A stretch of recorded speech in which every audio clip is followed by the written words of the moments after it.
Halo Sobat Kreator Film, bagaimana kabar kalian? Kembali lagi bersama aku Adit, salah satu jajaran Bang Jai yang senantiasa bekerja tanpa digaji.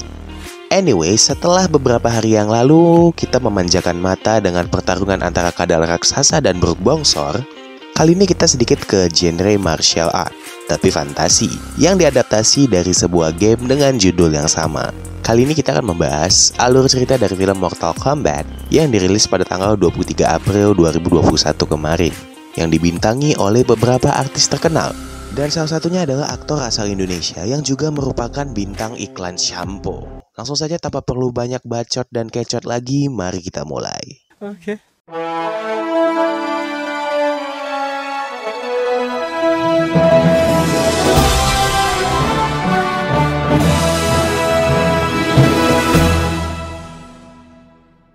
Pada abad 17, tepatnya berlokasi di Jepang, Hanzo Hasashi, pemimpin dari klan ninja bernama Shirai Ryu, hidup bahagia dengan istri dan dua anaknya. Pada saat itu, Hanzo ingin mengambil air namun putranya tidak ingin pergi dan masuk ke dalam rumah untuk menemui adiknya yang bayi. Hanzo pun pergi sendirian. Terlihat ada tato naga di lengannya yang berarti dia adalah seorang pilihan. Ketika istrinya Harumi tengah bekerja, Harumi mendengar bayinya menangis dan pergi masuk untuk melihat bayi dan anaknya. Harumi merasakan suhu di dalam rumah mereka sangat dingin sehingga menggosokkan tangannya agar hangat. Ketika Harumi menggendong anaknya, tiba-tiba di depan rumah ada seseorang yang membantai penjaga rumah Harumi dan Hanzo. Dengan terlihatnya percikan darah di pintu rumah, Harumi panik dan langsung menyembunyikan bayinya ke bawah lantai rumah mereka. Seseorang kemudian menerobos masuk. Dia adalah Bihan dari klan Lin Kuei Assassins. Bihan mencari dan mengincar Hanzo. Nah, Bihan juga dapat mengeluarkan es dari dalam dirinya. Pantas aja iklan Head and Shoulders ada esnya dan dari sini asalnya ternyata. Lanjut, ketika Hanzo sudah selesai mengambil air, Hanzo mendengar teriakan dari istrinya dan segera bergegas pulang. Sesampainya di rumah, dia melihat anggota dari klannya sudah mati tewas. Hanzo juga melihat anak dan istrinya sudah tewas membeku. Terlihat Hanzo yang menangis terpukul melihat anak istrinya membeku. Hanzo sadar ada yang mengintainya dan dia langsung membantai mereka. Mereka adalah anggota-anggota dari klan Lin Kuei Assassin. Hanzo mengambil senjata mereka, yaitu sebuah kunai yang tertancap di tanah. Hanzo langsung menebas semua pasukan-pasukan itu tanpa segan. Setelah semua beres, Hanzo mencari Bihan, pimpinan dari mereka. Terlihat Bihan sedang duduk di depan Hanzo. Bihan memberitahu Hanzo bahwa dia datang untuk membantai semua klan Shirai Ryu, klan dari Hanzo beserta semua keturunan-keturunannya. Hanzo yang marah mengayunkan kunainya dan terlihat pipi Bihan terluka gara-gara kunai tersebut. Dan disinilah mereka mulai bertarung. Mereka berdua memiliki kemampuan yang hampir setara. Hanzo terkena tusukan dari Bihan, namun Hanzo masih bisa melawan Bihan. Ketika Bihan terpojok, dia bisa mengelak dan mengambil kunai Hanzo dan menusukkannya ke pundak Hanzo. Hanzo menyuruh Bihan untuk tidak melupakan wajahnya. Namun Bihan semakin menekan kunainya dan berlalu pergi. Namun pada saat itu Hanzo belum mati. Dia mencoba untuk bangun dan mendengar tangisan bayinya yang masih selamat. Namun naasnya memang udah gak bisa hidup lagi. Dia akhirnya pun meninggal. Terlihat ada api yang menyelimuti tubuhnya, serta perlahan Hanzo menghilang. Beratus-ratus tahun kemudian, dunia Outworld telah mengalahkan bumi, atau yang disebut dengan Earthrealm, dalam 9 dari 10 turnamen. Yang turnamen ini dinamai dengan Mortal Kombat. Di sini dikatakan dalam ramalan itu, jika Earthrealm atau bumi kalah di turnamen ke-10, Outworld akan menguasai bumi. Namun, ada ramalan kuno yang mengatakan kalau keturunan dari Hanzo Hasashi akan muncul dan menyatukan generasi-generasi terbaru dari pejuang-pejuang Outland untuk mencegah kemenangan dari Outworld. Ratusan tahun setelah Hanzo Hasashi meninggal, terlihat seorang petarung jalanan yang bernama Cole Young tengah bersiap untuk mengikuti turnamen. Terlihat juga di sini dia ditemani oleh istrinya yang bernama Allison dan anaknya si Emily. Cole akan bertarung dengan orang yang sudah berpengalaman dan pertarungan pun dimulai. Saat turnamen itu berlangsung, terlihat seseorang yang tegap yang bernama Jax masuk ke dalam ruangan. Jax memperhatikan Cole. Cole tampaknya berhasil menguasai pertandingan, bahkan lawannya terkunci olehnya. Namun si petarung yang berpengalaman itu bisa lepas dari kuncian Cole dan Cole menjadi bulan-bulanannya.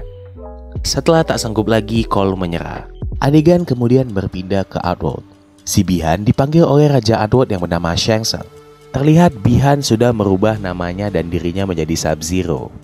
Bi-Han sampai di depan rajanya. Shang Tsung mengatakan bahwa dia resah akan ramalan kuno yang mengatakan bahwa akan ada keturunan Hanzo Hasashi yang akan mengumpulkan hero-hero dari Outworld. Nah, si Bi-Han atau sekarang Sub-Zero ini bilang, hal itu tidak mungkin terjadi karena keturunan dari Hanzo Hasashi sudah dibunuh olehnya semua. Nah, si Shang Tsung ini kemudian memberikan perintah kepada Sub-Zero untuk turun ke bumi untuk membunuh semua peserta turnamen dari bumi sebelum turnamen ke-10 dimulai. Kembali ke Cole, di sini kita bisa melihat Cole yang sedang mencuci wajahnya dan menatap ke cermin. Tiba-tiba terlintas bayangan-bayangan aneh. Cole tidak terlalu memperdulikannya dan langsung berjalan menemui anaknya. Anaknya yang tengah sibuk membuat gelang untuk Cole. Kemudian Cole mengambil gelang itu dan memakai gelang tersebut. Namun pria besar gagah dan berkulit yang bernama Jax tadi menghampiri mereka. Jax berkata pada Cole dia bisa saja menang kalau menguasai pertandingan. Namun Cole menganggap Jax hanya mengejeknya dan berlalu pergi. Jax kembali dan dia mengatakan bahwa dia menyukai tato naga yang ada di dada Cole. Jax bertanya-tanya, namun anaknya menjawab itu bukanlah tato melainkan tanda lahir. Cole menunjukkan tanda tersebut dan terlihat Jax kagum. Cole dan anaknya pun pergi meninggalkannya. Terlihat Cole dan keluarganya sedang makan malam di sebuah restoran pinggir jalan. Jax tetap memperhatikan Cole dan keluarganya dari kejauhan. Dia menghubungi seseorang yang entah siapa itu. Di saat Cole dan istrinya memesan makanan, anaknya merasa kagum karena jarang terjadi salju di musim panas. Namun tiba-tiba saja meja tempat Emily duduk membeku dan terlihat Sub-Zero mendatangi tempat itu. Sub-Zero menyerang Cole dan keluarganya dengan es.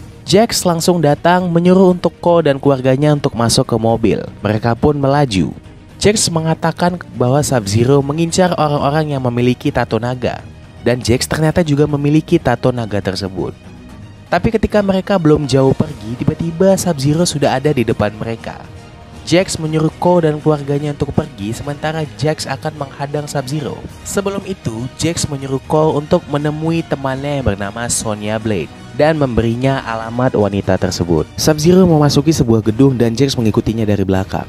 Tiba-tiba Sub-Zero muncul dan menyerangnya. Pertarungan pun terjadi. Terlihat Jax mencoba menembakkan senjatanya, tapi nggak bisa karena senjatanya itu dibekukan oleh si Sub-Zero. Sudah jelas Jax bukanlah tandingan dari Sub-Zero. Hingga Sub-Zero dengan mudah melemahkan Jax serta membekukan tangan Jax. Lalu tangan yang beku tersebut dipatahkan. Dan Sub-Zero kemudian menjatuhkan Jax dari bangunan yang tinggi itu.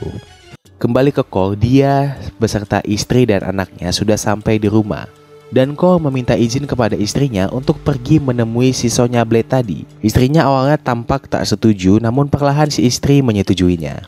Adegan kemudian kembali ke Outworld. Terlihat wanita yang tengah berjalan untuk menemui Raja Shang Tsung memberitahu bahwa Sub-Zero telah berhasil membunuh salah satu pejuang, tapi yang satu lagi berhasil kabur.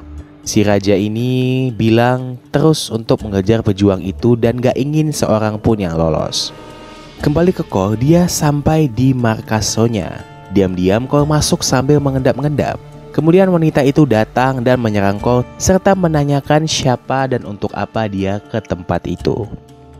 Cole pun menunjukkan tatonya dan mengatakan dia mencari Sonya Blade. Akhirnya Sonya pun mempercayai Cole dan mempersilahkannya untuk masuk.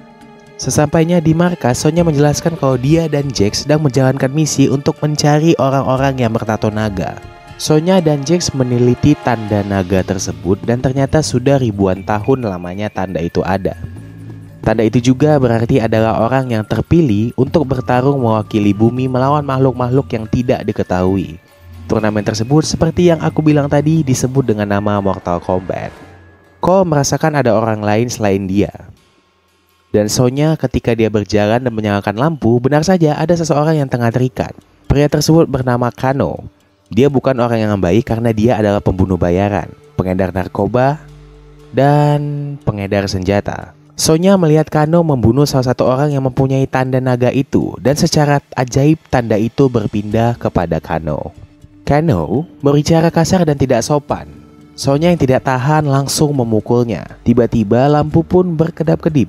Barang-barang terjatuh tapi tidak ada yang menjatuhkan. Sesuatu yang tidak terlihat itu menyerang Cole dan terlihat wajah Kano yang terluka. Ternyata itu adalah kiriman si Raja Shang, yaitu sejenis reptil yang dapat berkamuflase. Terlihat cairan besi panas yang jatuh dan Kano pun mengambil kesempatan itu untuk melepaskan dirinya. Dan setelah berhasil, dia juga menyerang reptil tersebut. Kano pun menang dengan mengambil jantung dari reptil itu. Setelah pertarungan selesai, Sonya melihat penelitiannya semua telah terbakar.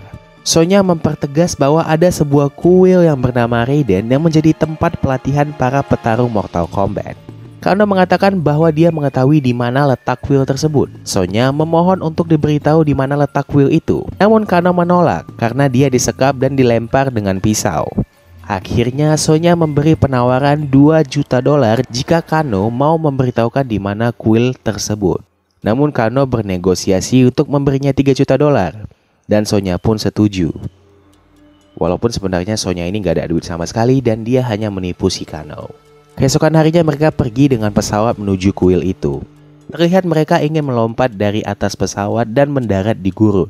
Kano kemudian memimpin jalan mereka. Kano bertindak seenaknya. Dia selalu berhenti dan selalu berkata kasar serta memanas-manasi Sonya. Sonya pun semakin tidak tahan dengan ocehan si Kano dan akhirnya berkelahi dengannya. Mereka melanjutkan perjalanan. Terlihat ada seseorang di depan mereka yang sepertinya telah menunggu mereka. Pria itu bernama Liu Kang. Dia juga sama seperti mereka. Liu adalah pejuang Outland. Liu menuntun mereka hingga ke kuil Raiden dan membawa mereka menuju markas bumi.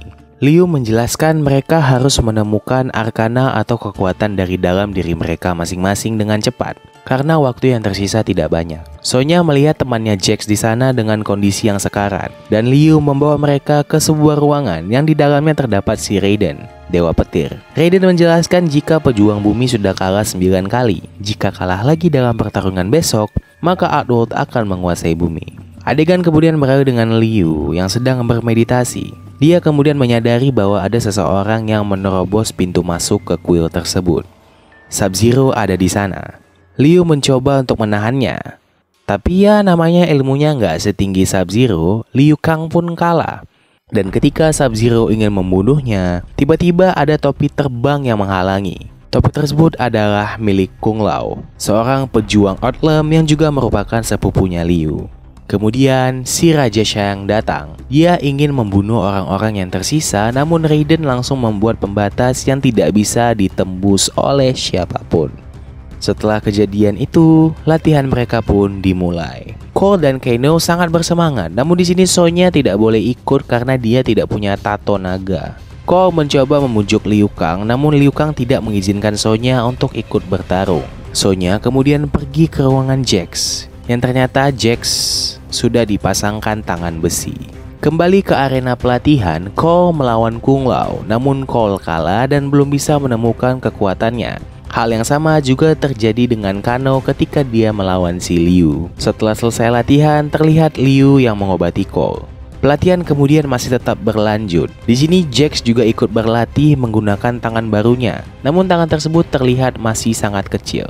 Adegan kemudian berpindah ke makan malam. Ketika mereka sedang enak makan, Kano pun berulah lagi. Namun Liu Kang dan Kung Lao memanas-manasinya sehingga Kano tampak kesal. Tiba-tiba laser dari matanya terbuka. Dan itu tandanya kekuatan si Kano telah muncul. Dan tinggal Cole dan Jax lah yang tersisa.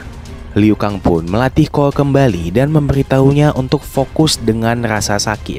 Itu adalah salah satu jalan untuk membuka arkananya Cole. Liu Kang menyuruh Kano untuk memukul Cole. Tentu saja dengan senang hati Kano melakukannya. Cole merasa putus asa dan ingat dengan anaknya. Sonya pun menghiburnya saat itu. Kemudian datanglah Raiden yang mengatakan bahwa Cole tidak bisa mengikuti Mortal Kombat karena belum bisa menemukan kekuatannya. Padahal Raiden menaruh harapan besar padanya.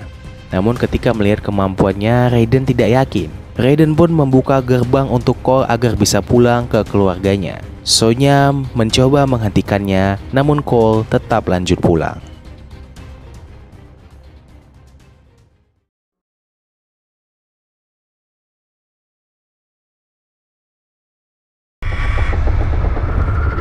Kita kembali ke Outworld. Raja Shang mengumpulkan semua prajuritnya, yaitu Cabal, Jenderal Reiko, dan Nitara. Shang mengatakan bahwa petarung dari bumi bukanlah tandingan mereka. Kemenangan sudah ada di pihak Outworld.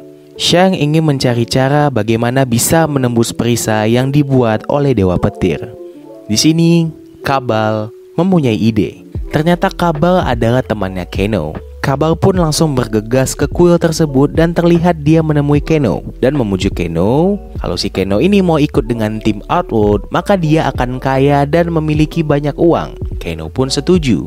Cabal menyuruh Keno untuk mematahkan tongkat yang dipasang untuk perisai tersebut. Keno tanpa basa-basi langsung mematahkan tongkat tersebut dan jelas saja perisai atau pelindung tadi hilang seketika.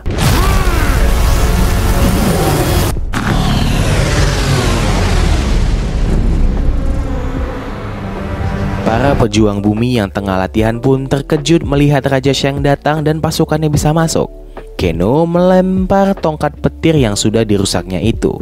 Sonya dan yang lain langsung connect dan tahu bahwa ini adalah ulahnya si bejat tersebut. Raja Shang menyuruh pasukannya untuk menghabisi semua pejuang bumi dan pertarungan pun dimulai. Adegan kemudian kembali dengan Cole yang sudah kembali dengan keluarganya. Dia mendengar ada yang aneh di dalam gudang mereka. Cole pun pergi untuk memeriksa dan ternyata di dalam gudang tersebut ada Pangeran Goro yang langsung menyerang Cole.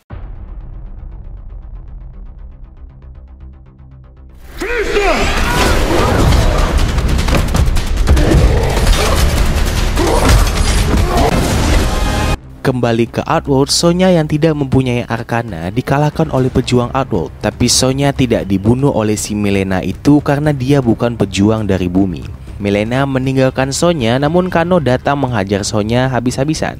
Kano juga menimbun Sonya di reruntuhan dan kemudian semua pejuang bumi kalah. Kung Lao kemudian berniat melawan Raja Shang sendirian. Tapi Shang tidak mau karena menganggap lawannya terlalu lemah dan menyuruh Nitara untuk melawan Kung Lao. Kung Lao pun mengalahkan Nitara dengan topinya yang membelah Nitara menjadi dua bagian.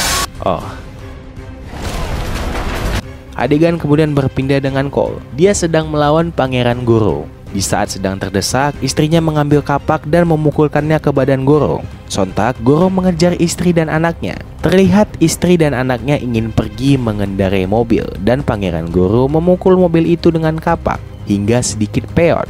Saat keadaan mendesak, tiba-tiba tubuh Cole dibaluti besi emas. Ya, kekuatan Cole akhirnya muncul juga dan Cole berlari menghadapi Pangeran Goro. Pertarungan pun dimulai. Cole sempat terpojok dan mengeluarkan pukulan apinya. Cole kemudian menguasai pertarungan dan menang.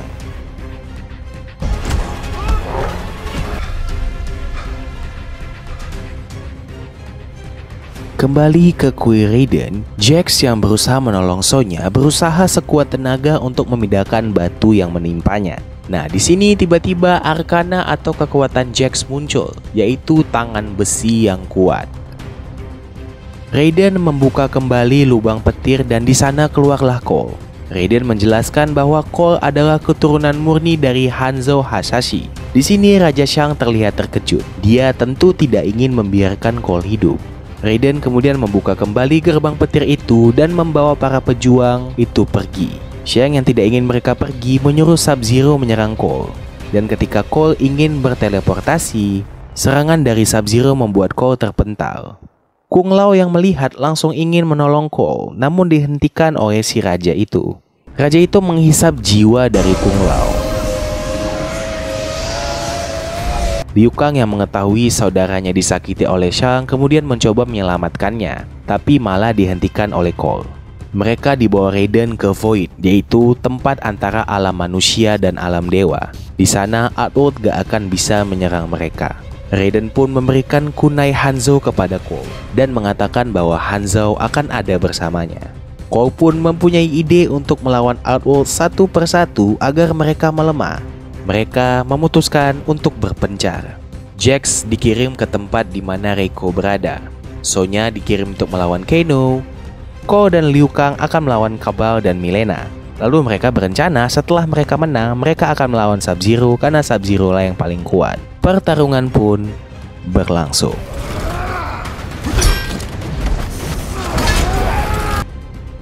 Mereka bertarung sekuat tenaga melawan Outworld. Jack kemudian telah berhasil mematahkan palu Reiko dan menghajar Reiko hingga berhasil mengalahkan Reiko dengan menghancurkan kepalanya. Di sisi lain, Sonya menghajar Kano dengan hati-hati. Kano bukanlah tandingan Sonya, walaupun dia tidak punya tato naga.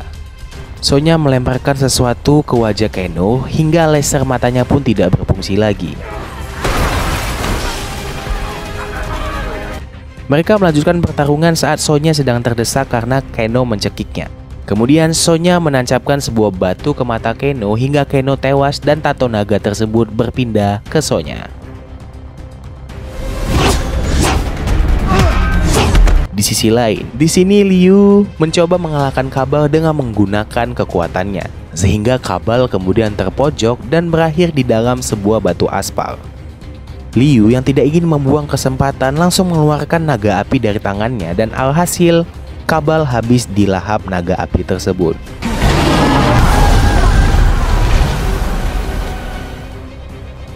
Sementara Cole yang bertarung melawan Milena. Cole sempat terpojok tapi Sonya datang tepat waktu dan menggunakan tinju lasernya. Ya, Sonya seketika itu langsung bisa mengeluarkan arkananya.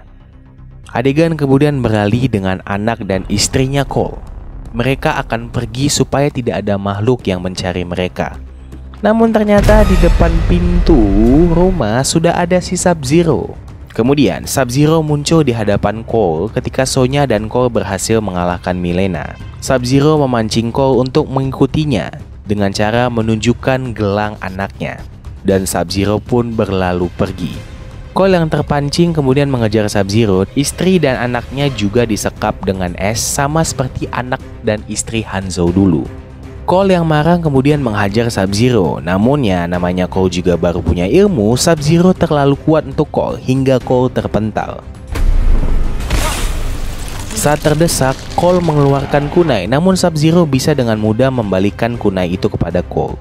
Cole yang menahan kunai itu sampai tangannya berdarah. Gak disangka-sangka kunai itu bekerja setelah terkena darah tangan Cole. Ketika Sub-Zero ingin menyerang Cole, seseorang menyerang Sub-Zero. Yang tidak lain dan tidak bukan adalah Hanzo Hasashi. Hanzo telah berubah lebih kuat setelah menghabiskan banyak waktunya ke Netherland. Hanzo telah menjadi seorang Scorpion yang bangkit kembali untuk menuntut balas dendamnya.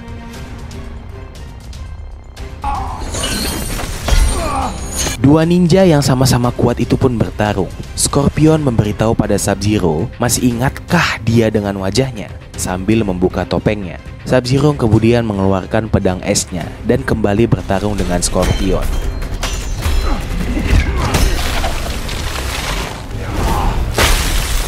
Scorpion melihat keluarga Cole yang membeku, teringat akan keluarganya dulu, dan kemudian Cole pun membantu Scorpion. Sub-Zero yang kewalahan, dia kemudian membubuhkan si Scorpion. Sub-Zero mencoba untuk melawan Cole, namun Cole malah menghajarnya dan memukul dada Sub-Zero. Kemudian Scorpion atau Hanzo mengeluarkan api dan melelehkan SS yang ada di rumah itu. Hal itu membuat anak dan istri Cole siuman. Sub-Zero melepaskan topengnya. Saat Sub-Zero kalah telak, Scorpion membuka topengnya dan membakar Sub-Zero dengan api yang ada di mulutnya hingga si Sub-Zero pun mati gosong. Scorpion atau si Hanzo ini memberitahu Cole supaya menjaga garis keturunan dari klan Xiaryu dan kemudian pergi. Kemudian terlihat Raiden dan rekan-rekan Cole menemuinya. Raiden terkejut melihat Sub-Zero akhirnya tewas. Siapa sangka Raja Shang kemudian datang ke sana. Raja itu berkata bahwa dia belum kalah, Outworld belum kalah men, dan dia akan membawa pasukan yang lebih banyak dan lebih kuat sampai Outland atau bumi menjadi milik mereka. Raiden yang sudah kesal dengan si raja ini yang gak habis-habis mengoceh, akhirnya Raiden pun menteleportasikan si Raja Shang ini untuk kembali ke Outworld. Mamam tuh. Setelah ngebacot sama si dewa tadi, mereka pun berkumpul. Raiden bilang pertarungan belum berakhir. Raiden menyuruh mereka untuk mengumpulkan orang-orang yang memiliki tanda naga Beberapa hari kemudian terlihat Cole yang sedang berada di tempat pertandingan jalanan. Dan promotor pertandingan itu menawarkan Cole untuk bertanding, namun dia menolak dan bilang dia akan pergi ke Hollywood untuk menemui seseorang di sana. Dan film pun selesai. Oke, kayaknya gitu aja sih alur cerita dari film Mortal Kombat. Gimana menurut kalian guys? Keren banget ya aksi Joe Taslim dan aktor-aktor lainnya di film ini. Kalau kalian suka dengan cerita begini, jangan lupa like, komen, dan share ya guys. Jangan lupa juga tekan tombol subscribe dan tekan bunyi loncengnya agar nggak ketinggalan video-video alur cerita lainnya. Akhir kata, aku Adit beserta jajaran tim kreator film channel yang gak pernah digaji pamit undur diri. Terima kasih dan sampai jumpa di video selanjutnya.